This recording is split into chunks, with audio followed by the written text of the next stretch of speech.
right. It's that time, right? Yeah, I knew it was coming. I knew it. That's why I was here thinking, getting my thoughts together. You know who it is. It's Zeus Cruz of Olympian Multimedia, giving you another segment of Get Things Done. In this segment, we're once again going to touch base a little bit with the music scene, particularly when it comes to what type of DAW. Remember, that acronym is for Digital Audio Workstation. Just a fancy term for your music editing software. Which is more apropos, or which one is more beneficial to use in the long run? We mentioned before in past videos that there are DAWs out there that you can pay. Sometimes you could pay for the program outright with a flat rate fee, or you could pay through a subscription. But there are also software out there that is free of charge. It usually just entails that you are creating some type of profile or some type of account, and then you go ahead and download it. Is there really a big difference between buying something that is paid versus getting something or utilizing software that is free? Is one better than the other? Kind of just want to break that down to you real quick and letting you know, going into our world with Olympian and with Alpha Omega, we time and time again have told you what we utilize over here. We use a mixture of both paid and free software. And in my opinion, there's really not big of a difference. It's really subtle differences as far as how the interface is laid out and formatted, and what each program or each DAW provides for you as far as different types of features and different types of other things that you can utilize within the software. If you look to the screen, just to break it down to you, you've seen it before. We talked about Cakewalk. Cakewalk is very intuitive. It's not very hard to utilize. As you can see, you have your timeline with your marker, with your tracks that you could break down, specifics on different audio tracks or MIDI tracks. You can instantly insert additional tracks, additional MIDI tracks. At the beginning, when you first log onto the program, you can actually pick right off the bat if you want to do 4, 8 to 16 tracks, but you always have the luxury to adding more if you need to add MIDI or add some type of synth as well. Just like any other type of DAW as well, it allows you to create different types of buses as well. And that includes like a FX chain, which we discussed in our last video, where it's basically a short inventory of your go-to audio effects that you're going to be applying to your production. All right. You can instantly come up here for views and inject your console, in which your console are breaking down into different channels in which you can go about creating your mixes. You see your taskbar at the top allows you to do different things as far as quantizing and your snap count. You could create different types of markers on here as well, on, within your track, and obviously using the metronome and then setting your tempo. So basically, for the entire production, you can set your tempo. And then, of course, you got your records, playbacks, pauses, so forth and so on. If you notice over here to your far right, this is what kind of separates a lot of different DAWs and programs versus others, is what they supply as far as inventory, which is basically what you call your stock library. And so for Cakewalk, You have the different effects, pretty much go-tos, delays, right? You got your distortions. You got your EQs. And then you got your filters. You can also go over here to filters. To plugins, You can also scan the folders that you have onto your computer itself. Basically your inventory files regarding all the different types of plugins and different types of effects that you have on library, and you can instantly inject that into the program. If you go here, you got your MIDI effects. You go here for your instruments, and it basically just gives you some sample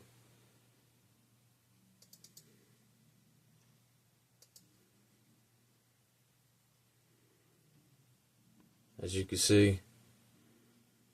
We have it set up. We instantly make a MIDI track with a drum kit. You click on the icon, and there you go.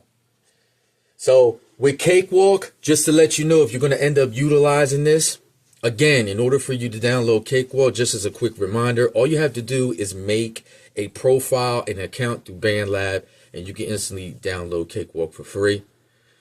Cakewalk does not provide for you a huge stock library of different types of effects, nor do they supply any kind of audio samples or loops. So that may be a big thing for you to find a program, find a DAW that allows you to have some loops on stock, have some type of audio samples. They do supply some VST instruments that you can utilize, as you can see on the screen. We could go ahead and make basically our drum patterns, and it breaks it down to exactly how the kit is set up with your snares, your kicks, your hi-hats, and so forth. And then you can make the necessary adjustments and configurations in your mix.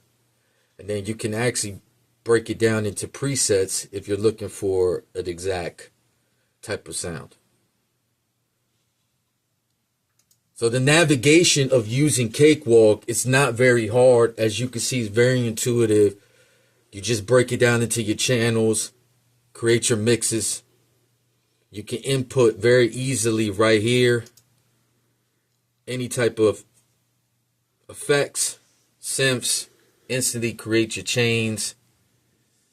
And then over here to the far right, as I show you, you can go ahead and make your buses, your master buses. All right. If we show you, we log out of here, we'll show you another one that we utilize here. And forgive me on the pronunciation. Audacity is, I believe that's how you say it.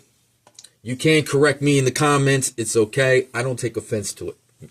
But as you can see here, this is very, very simplistic in nature as far as the interface is concerned.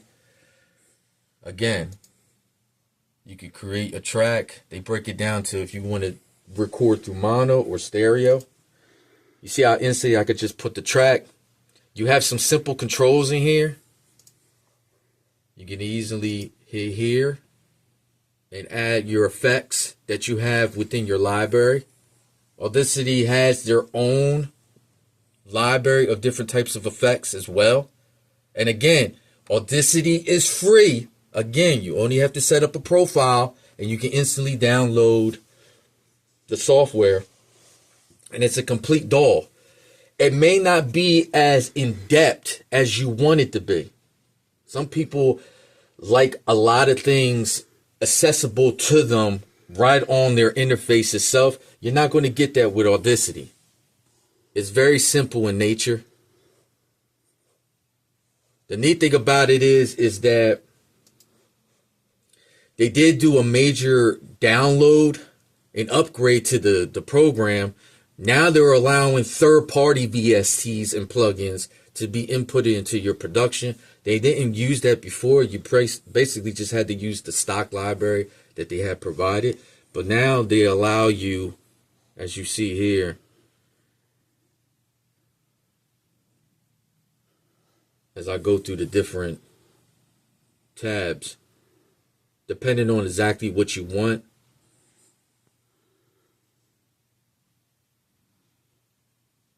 See how we got Native Instrument, Plugin Alliance, TH3, Isotope. You can instantly input these different types of effects on hand within your track. And then as far as doing the other mechanics that's involved with the DAW or within the program, allowing you to fade, inject some EQ, control the pitch, the tempo. The only difference is, if you notice, between Cakewalk with Audacity. With Audacity, you actually have to come to this taskbar up here and actually manually scroll down to doing these different types of functions. Whereas Cakewalk allows you to do it right up here on this taskbar. There are some things that you can inject. As you see here, they have a taskbar in hand right here up top. But this is for the basic functionality, basic controls. Again, the record, playback, fast forward, rewind, pause,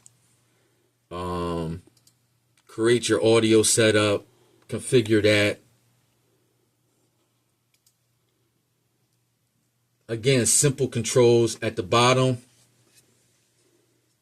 You notice another taskbar. It's not so much a taskbar, it's more like a way of just giving you information regarding your production with the time signatures and with the tempo. And then you have a decibel meter up here as well, so you have an understanding of the loudness if you got to make any kind of adjustments within your production. If you're looking for something simplistic but it still gets the job done, Audacity is great. I definitely recommend it, especially if you're going to do a lot of things with vocals. This is actually a really great program for vocals, especially if you're getting into the realm of like books, doing audio books, or you're doing different types of projects, video projects that involve audio. You're going to have different types of voice artists that's going to be doing different things within a production. This is a great software to use, and again, it's free. But we also use paid software or DAWs as well. On here, we're just going to show you very quickly one that we use. And again, correct me if I'm wrong with the pronunciation. It's okay. Cubasis 3 is, I believe that's how you say it. And as you can see here, it's kind of similar in nature to Cakewalk. The way it's set up, again, you have your tracks. You have your taskbar at the top with your basic functions and mechanics that you can use. You can instantly quantize, set the measurement for that. You can stretch whatever audio sample that's within the track, stretch it accordingly to how you want it. You can transpose on the fly. You can create your own markers, create the tempo, your snap count, so forth and so on. As you navigate, you can instantly come up here. You see, you could just interject the keys. This is MIDI compatible. As what you're seeing on here, this is on a Chromebook. So we discussed in the previous video how Chromebook has opened up major doors within the last few years of allowing people to input MIDI and then to use third-party softwares, third-party plugins, and so forth into their production or their different types of projects. Or if you're fortunate enough to have a laptop that's touch screen, that's a great feature as well to have. The neat thing about Cubasis is how instantly you could go from keys to pads. So whatever is your preference. And then you can easily come up here and change what type of instrument that you want to utilize.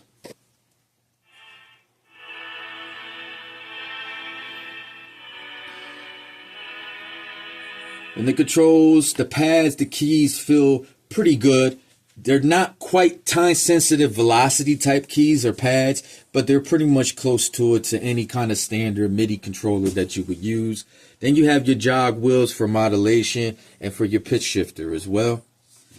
Then you can easily come up here. You have your mixer, or again, you could go ahead and do your mixing per tracks.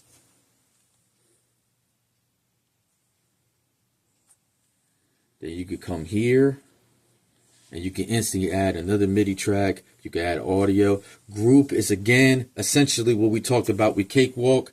If you have an actual FX chain, you have your master bus, or you already have a line of samples or loops already mapped out accordingly into one group, you can input it there. Then you can simply come here onto the track. And as you can see, you have all the different types of features that you can do. You could change the chord, you could change the note. Obviously, it allows you to change basically how the decibels are spread out within the track. You can add more velocity to it, or you can downplay it a little bit more. As you notice down here, you have another taskbar where you can instantly inject and blend with another type of instrument. And then here too, you could go to adding effects. You go to your internal effects, and as you can see, it has a listing on here. And the great thing about this is that it has a really big library, particularly with this one, that provides you with all kinds of different types of effects. As you see, we got reverb here. And you can actually go to factory presets, and it actually breaks it down to you if there's something specific that you're looking for involving that particular effect that you're utilizing. They actually break it down into subgroups for you as well.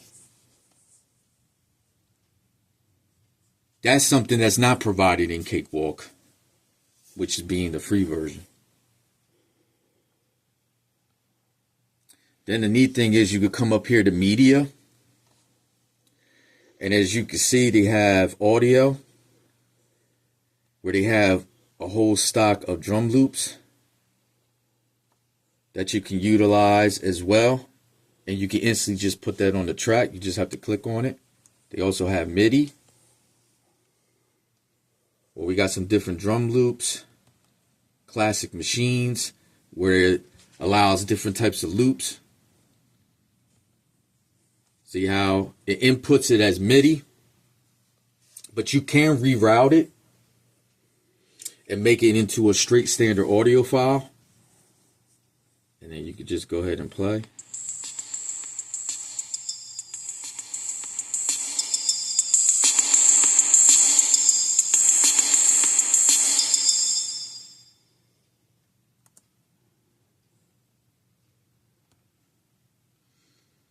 So as you can see, instantly you can import different types of things that you're looking for on the fly, and their library is pretty extensive.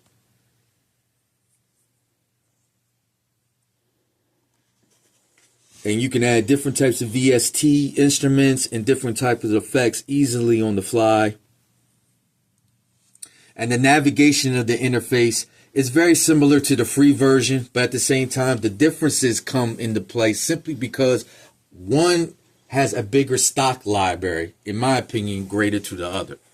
So it breaks down to two different things. As far as how to navigate the interface, you might want something a little bit more extensive. A lot of things very reachable to you on the screen, on the fly, as you're making your different types of mixes, different types of adjustments, as you're going about creating your music production. Versus something like Audacity, where it's very, as you can see on the screen, it's very simplistic in nature. It does offer quite a bit of functionality, but just in very simple terms. Maybe that is best for you, as you're not looking for something so very in-depth. Or you could go ahead and get a paid version, where it gives you an extensive library of different types of loops and audio samples, along with the different types of effects, and still gives you the ability to use third-party vendors, third-party plugins, and import your own loops and audio samples. So it's all dependent on exactly what you want as an artist, as a producer, because it's all about your workflow. You got to make it so that it's comfortable for you, so that you can put out the best type of music possible. So that's about it. I hope this was informative. I hope this kind of got some things going in the noggin a little bit. Gave you a little bit of insight on using free DAWs versus paid. In my opinion, you can't go wrong with either one. You also have to take in consideration your budget as well. It can get very expensive, especially from both buying a program outright or buying a DAW outright versus doing the subscription. It's all based on your budget. So keep that in mind as well. But you really can't go wrong with either one. Just do your research. Find one that you're comfortable with. So that's about it. I appreciate you guys tuning in. You know who it is. It's Zeus Cruz of Olympia Multimedia. And the only thing left to say is get things done. Check you later.